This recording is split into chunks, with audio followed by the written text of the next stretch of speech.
off this week's Athletic Foundations home workout with toe stretches. You'll get down onto your knees, tuck your toes underneath, and sit back onto your toes to try to cause the toes to flex backwards. So rather than pushing too much weight down onto it at first, if you have to, just barely tuck the toes under.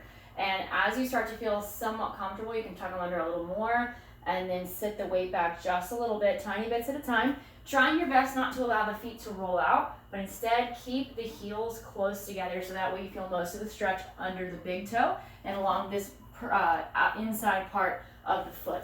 Hold that for at least 30 seconds.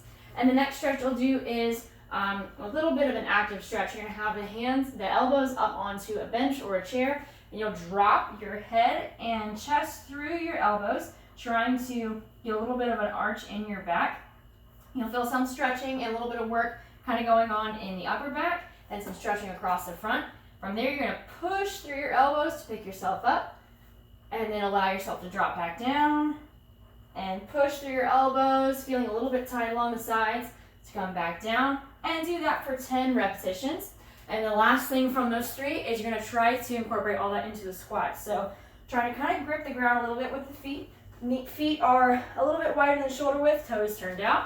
Trying your best to keep those hands behind the ears, chest open, and squatting down and back, making sure the back is nice and flat. Trying not to allow your back to roll over as you sit, but instead keeping the chest up. Working on it getting a little bit deeper in the squat without the knees wiggling all over. You can do all three of those back to back and then do them all again. Just make sure you get 3 rounds of each exercise.